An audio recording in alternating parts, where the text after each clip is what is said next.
नमस्ते सभी को, मैं हूँ सृष्टि एंड आज हम हरे कृष्ण यानी कि भगवत गीता सीरीज के चैप्टर 1 के 21 एंड 22 श्लोक में आ गए हैं। जैसे कि मैं रोज पहले संस्कृत में श्लोक को पढ़ती हूँ एंड उसके बाद उसका इंग्लिश ट्रांसलेशन एंड मीनिंग को समझते हैं, आज भी वैसे ही करेंगे। तो चलिए शुरू करते हैं। अर्जुन उवाच सेनायर उभायर मध्ये रथं स्थपायै मे च्युता यावद इतान निरीक्षे हम योद्धु कामान अवस्थितान कैर्मया सहा योद्धवयम् अस्मिन् रणा समुद्यमे। Arjun said, "O infallible one, please draw my chariot between the two armies so that I may see those present here who desire to fight and with whom I must contend in the great trial of arms." इसका क्या मतलब है समझते हैं। यहाँ पे क्या लिखा है, अर्जुन बोल रहे हैं। पिछले श्लोक में हमने 20वें श्लोक में देखा था कि अर्जुन कुछ बोलने वाले थे। Arjun said the following words. अभी वो क्या बोल रहे हैं वही चीज हम यहाँ पे देख रहे हैं। इनफैलिएबल मतलब जो बिल्कुल भी गलती नहीं करते हैं, जो बिल्कुल सही रास्ते में चलते हैं, उनको बोला जा रहा है कि मतलब ये कृष्ण भगवान को उद्देश्य करके बोल रहे हैं, please draw my chariot between the two आर्मीज। आप मेरे रथ को थोड़ा दो आर्मियों के, दो सैन्य जो है पांडव और कुरु, उनके बीच में रखिए मेरे रथ को, वहां से लेके चलिए ताकि so that I may see those present there, ताकि मैं देख सकूं वहां कौन कौन है who desire to fight and with whom I must contend in this great trial of arms। कौन मुझसे लड़ना चाहता है, किसके साथ मुझे जूझना पड़ेगा, मुझे देखना है सामने से। तो मेरे रथ को आप प्लीज चला के वहां तक लेके चलिए। सो मीनिंग जो एक्सप्लेनेशन है, although Lord Krishna is the supreme personality of Godhead, out of his causeless mercy, he was engaged in the service of his friend. He never fails in his affection for his devotees and thus he is addressed herein as infallible. Infallible मतलब जो गलती ही नहीं करता, जो perfect है।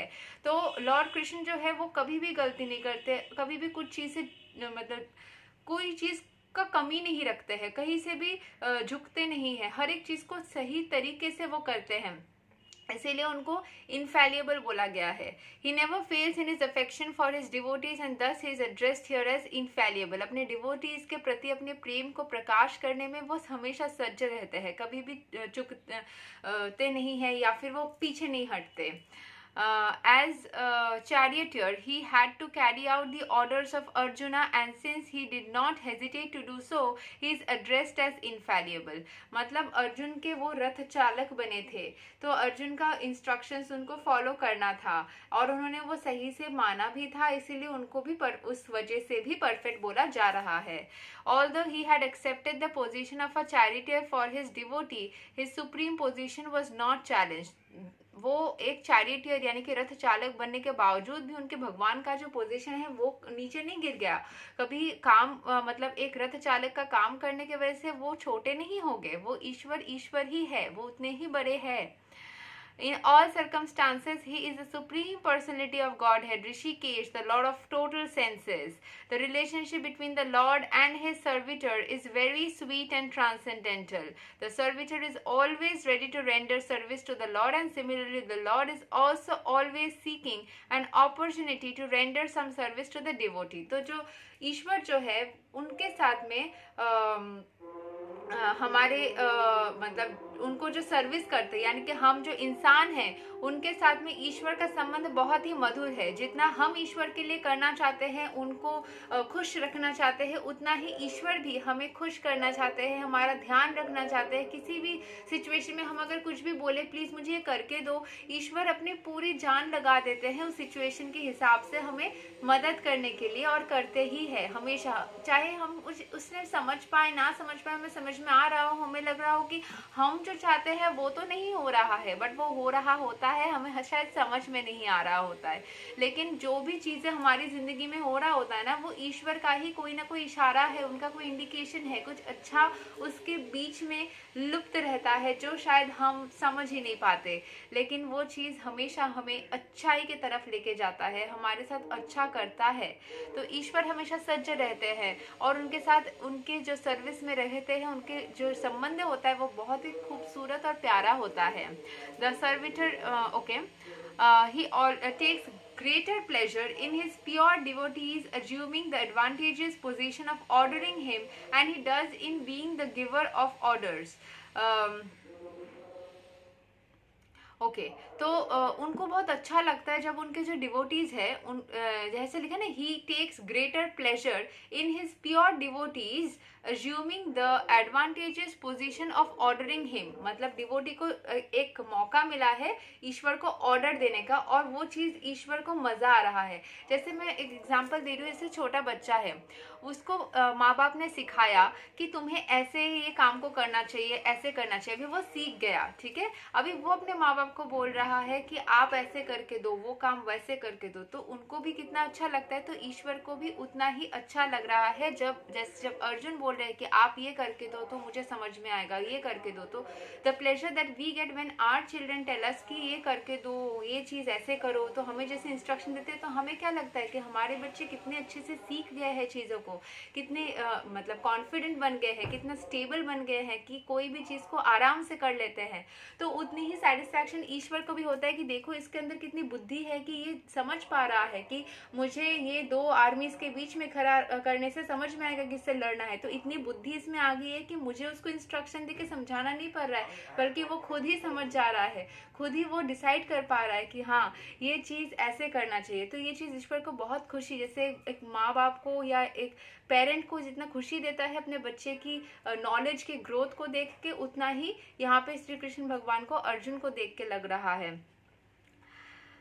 Since he is master, everyone is under his orders and no one is above him to order him. But when he finds that a pure devotee is ordering him, he obtains transcendental pleasure, although he is infallible master in all circumstances. वो कभी मतलब एक master है, वो सबको सिखाते हैं, लेकिन उनको भी कोई आके सिखा रहा है, वो उनको बहुत खुशी महसूस करा रहा है कि देखो कोई मुझे आके सिखा रहा है। एक अब देखोगे ये चीज़ ना रियल लाइफ में हमारे साथ भी होता है। कोई किसी को, आप एक टीचर हो, सबको सिखाते हो, कोई एक आपका स्टूडेंट या कोई बच्चा आपको बोलता है कि ये ऐसे करना चाहिए, आपको पता है ये ऐसे करो, ये चीज़ ऐसे करके दो, तो आपको भी एक अलग सा महसूस होगा। ये चीज़ मतलब वर्ड्स पे शायद एक्सप्लेन नहीं किया जा सकता, ये महसूस होता है।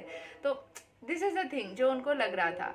As a pure devotee of lord, Arjun had no desire to fight with his cousins and brothers, but he was forced to come on to the battle field by the obstinacy of Duryodhana, who was very agreeable to the peaceful negotiation, who was never agreeable to any peaceful negotiation। तो उन्होंने piece से ऐसे बोला कि आप इतना मुझे शुरू में एकदम इंट्रोडक्शन में मैंने बोला था जब सेटिंग द सीन हो रहा था कि दुर्योधन के पास जाके श्री कृष्ण भगवान ने भी रिक्वेस्ट किया था, ये लोग भी कहते कि कुछ मुझे एक हिस्सा दे दो जिसमें मैं राज करूं, तुम बाकी रख लो।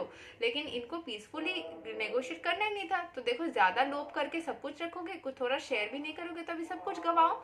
अभी जितना थोड़ा सा भी अगर देने से सारा लेके वो लोग भोग कर सकते थे, लेकिन देखो अभी ये थोड़ा ज्यादा मतलब कोई पीसफुली चीज ना करने से, ज्यादा अपने पास रखने की इच्छा से, ईर्ष्या करने से अभी सब कुछ गंवाने वाले हैं दुर्योधन वाले लोग।